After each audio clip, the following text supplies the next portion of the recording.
Hello everyone, welcome once again.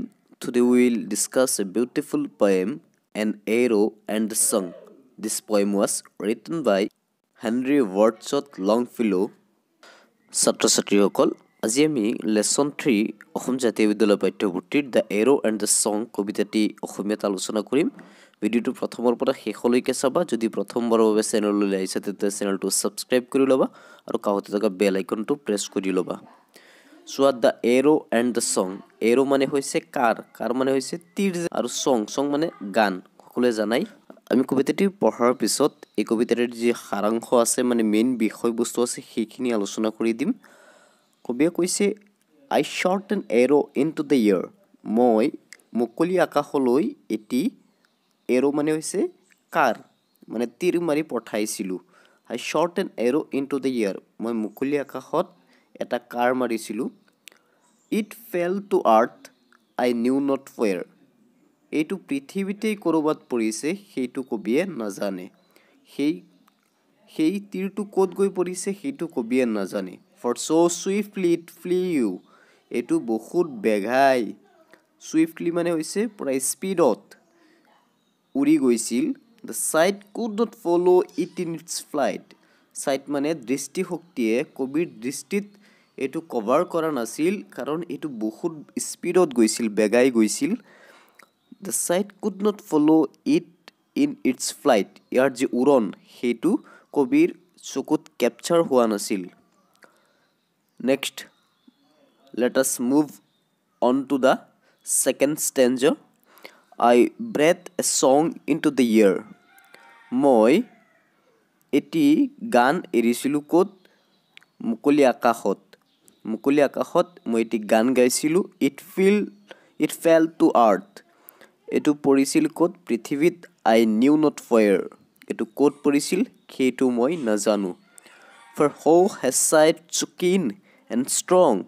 কাৰ এনেকুৱা দৃষ্টিশক্তি ইমান শক্তিশালী আৰু মানে যাতে সেই যি ছং আছে তাক ফ'ল' কৰিব পাৰে। কাৰ এনেকুৱা শক্তি আছে, দৃষ্টিশক্তি আছে that it can follow' the flight of song.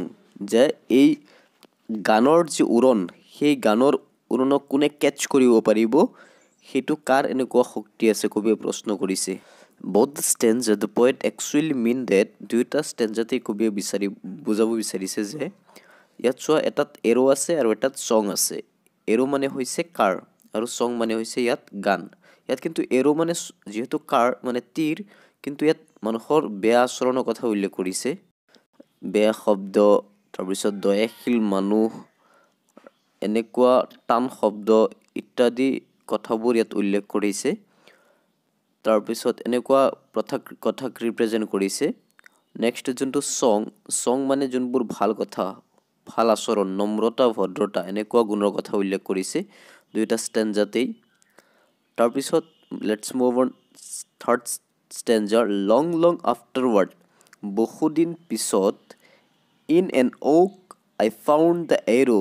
এটা ওক মানে এটা গছ, লাৰ্জ ট্ৰী, এটা ডাঙৰ গছ। সেই গছত কি পোৱা গ'ল? সেই এৰোটো পোৱা গ'ল, মানে তীৰ পোৱা গ'ল। ষ্টিল আনব্ৰক। আৰু এইটো এতিয়াও কি হৈছিল? আনব্ৰক অৱস্থাত আছিল, মানে ভাঙি যোৱা নাছিল, এনেকুৱা অৱস্থাত আছিল। And the song from the beginning to the and I found again to the heart of A friend. আৰু যোনটো ছং আছিল, গান আছিল, সেই ছংটো মোৰ বন্ধুৰ অন্তৰত পোৱা গৈছে। আৰু এইটো এনেকুৱাই আছে।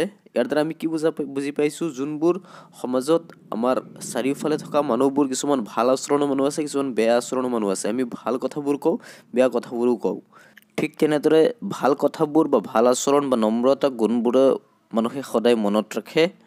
আৰু ছেম তেনেদৰে যোনবোৰ মানুহে বেয়া কাম কৰে, মানুহক গালি পাৰে, বেয়া শব্দ প্ৰকাশ কৰে, দয়াশীল মানুহ, এইসকলৰ কথাবোৰেও কিন্তু মানুহৰ অন্তৰত তীৰে যেনেকৈ আঘাত কৰে, বিন্ধি যায়, তেনেকুৱা মানুহৰ অন্তৰতো থাকি যায়। গতিকে এইটো আমি মানুহ হিচাপে জন্ম লৈছোঁ যেতিয়া, এইটো আমাৰ দায়িত্ব যে আমি কথাবোৰ যেতিয়া কাৰোবাক ক'ম, শব্দবোৰ যেতিয়া ক'ম, ভাবি চিন্তি ক'ব লাগে। ঠিক আছে বাৰু নেক্সট ভিডিঅ'ত আমি কুৱেশ্যন আনচাৰবোৰ প্ৰভাইড কৰিম আজিৰ কাৰণে ইয়াতে সামৰিলোঁ ধন্যবাদ